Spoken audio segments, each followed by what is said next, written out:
Hey everyone, Matron StarCraft here, bringing you another cast for Force Strategy Gaming. This time a game between Root Minigun spawning as the blue Protoss, and his opponent will be cSOchico, who is a 3300 Masters level player.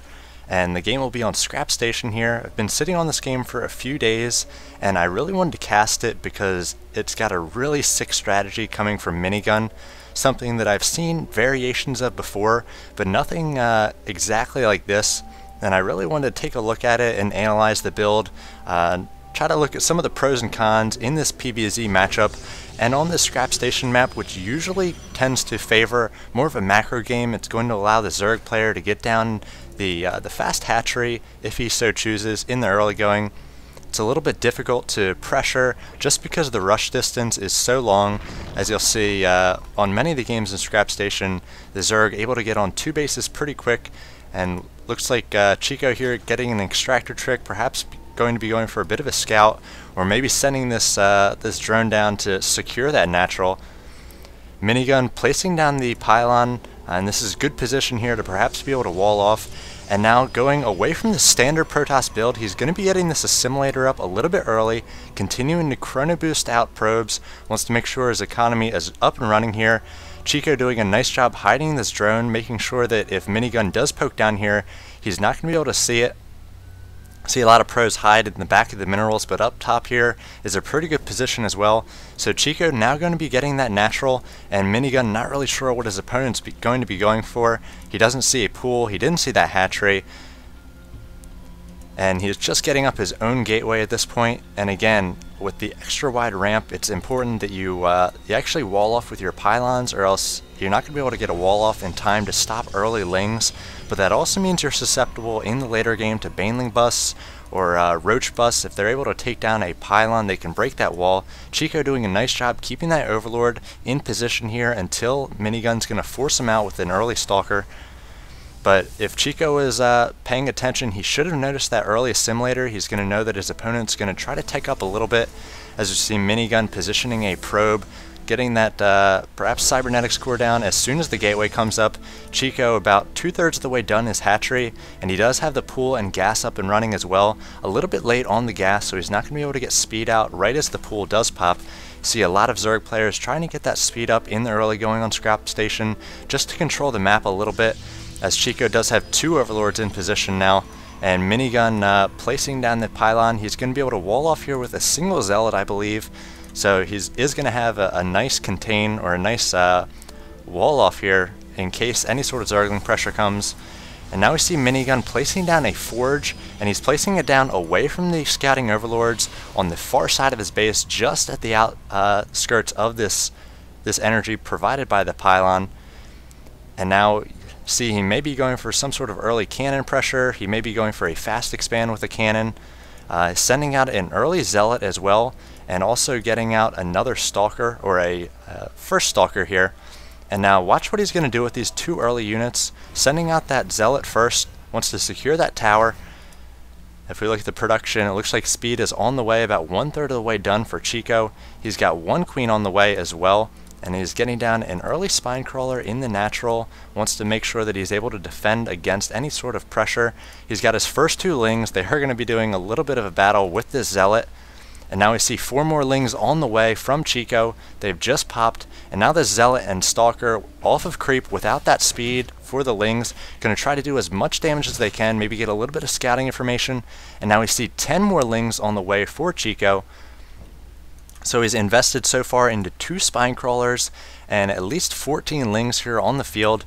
So he's going to feel secure. Speed's about to complete, so he's going to have map control. He could go kill the zealot and the stalker if he wanted. And back in the base of Minigun, he's gotten up a robotics facility, and he's also started the +1 ground weapon level 1 upgrade.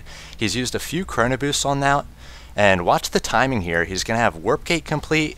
He's going to have this this +1 weapon complete, and he's also producing a warp prism as well as 2 more gateways. So here come these Zerglings. This is about all Chico can do at this point. He's got a lot of Zerglings heavily invested, and he really needs to use them. So we see Minigun placing down another gateway, going to have a full wall off here just as his warp gate completes. The +1 weapon about to complete as well. And Chico going to do his best to try to get through the cybernetics core. Minigun just has one stalker here, so taking a few pot shots at these Zerglings. Now warping in a sentry as well. And these Zerglings may be able to get down this cybernetics core, but the sentry using that force field. And now a few more stalkers going to try to clean up these Zerglings. And now Chico having to pull back. Minigun getting 2 stalkers, a zealot, and a probe in here, and it looks like he's going to be trying some sort of drop.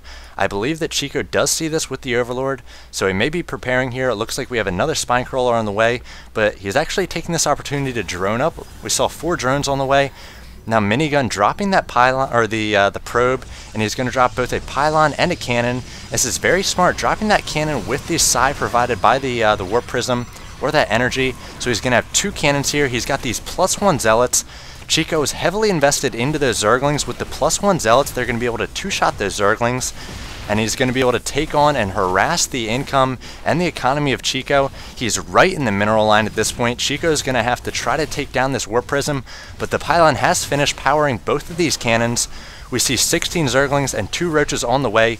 Chico pulling back, doing a nice job pulling all these drones off of those minerals. He doesn't want to lose too many drones here, but now he's got to try to take on this pylon, these 2 cannons, all of these units for Minigun, as well as this warp prism he's going to have to get rid of as well. And another photon cannon coming in here, and now Minigun pushing in here with all these zealots. Again, with that +1 upgrade, they're just going to tear through these Zerglings, making sure to keep his stalkers in the back so they can't get us surrounded by those Zerglings. And now Chico lost most of those roaches, it looks like, trying to rally a number of roaches to take on this cannon. And it looks like Minigun doing his best, taking down the evolution chamber in the back of the base, and Minigun dropping another few cannons along with the pylon. They're going to be powered just shortly once this pylon does come up. And now doing another round of warp-ins with these zealots at the front door of Minigun's base. It looks like he is under some heavy pressure by those Zerglings. Now it looks like Chico is rallying all of his Zerglings and his roaches to the front door of Minigun, as well as putting down a number of spine crawlers, hoping to slow down this forward frontal assault, or backdoor assault I should say, by Minigun. Minigun's not going to be able to use those cannons to take on the natural, so he's going to have to find a way to try to pierce through those spines. Chico going to do his best with these roaches. Looks like he's going to try to focus down this pylon. If he's able to get it down, he could flood the main of Minigun with all of these Zerglings. Warping in a number of zealots here, going to have a little bit of a hold position wall by these zealots in a good position. He's got 1 sentry with 1 force field. The Zergling is going to do their best to try to take down this pylon. The 1 cannon in the stalker and the sentry doing their best, throwing up that force field. And now these zealots going to be denying any sort of front door access to Chico. We see the back door of Chico about to go down. So having to uproot all of these spine crawlers and now move them over here to try to take on this huge army of zealots and stalkers. Minigun using that warp prism once again, going to be warping in some more units, throwing up that guardian shield. I do believe that it does help against those spine crawlers. And now Chico just has a bunch of drones here along with these spine crawlers, doing his best to take on these zealots. But again, those zealots doing a nice job against those drones. And it looks like Minigun able to take down his opponent. I really like this build. The +1 was able to shred through those Zerglings, and you saw he pushed out early on with that Zealot and that Stalker. He forced Chico, the Zerg player, like they always do. They tend to overreact a little bit to early pressure, just trying to protect their economy, as the early Zealot and Stalker can be quite powerful for Protoss. You saw he made 14 Zerglings, so he's pretty heavily invested in Zerglings. He wasn't able to drone up there. He threw away a bunch of those Zerglings at the front door of Minigun, and then when he came back to try to defend with those Zerglings, the +1 Zealots just tore through them. I also like the fact that Minigun used that warp prism to start warping in the photon cannons right away. A lot of times you'll see a warp prism have a probe in it, and the probe will try to drop a pylon or two, but you hardly ever see the photon cannon and the pylon coming in at the same time. And there's just so many things that Chico had to defend here. He had to defend against the units which Minigun brought with him in that warp prism, the units which Minigun was warping in from the warp prism. He had to try to take down the warp prism as well, and with the lack of anti-air in the early game for Zerg, he basically just had to use Queens for that. And then Minigun also was putting down that pylon and those cannons, just so much that Chico had to worry about, and the Lings were just so very ineffective against those +1 Zealots. Not really sure what Chico could have done, perhaps a little bit of early roach pressure against this build. You saw Minigun's front door almost went down in the early going, and then in the late going as well, though he did have some good micro, throwing down that force field and getting those zealots into that whole position. But a very fun game here and an interesting build. I've seen cSOchico do a build like this, though he usually brings Immortals as well into the close air positions against Zerg. But this +1, kind of a neat variation for Minigun here. So wanted to kind of do an analysis of this one, check out this build, hopefully maybe try it on ladder a bit myself. As always, if you're looking for more commentary and analysis, check out my channel Matron StarCraft at youtube.com. This has been a game for Force Strategy Gaming. Thanks for watching. Take care.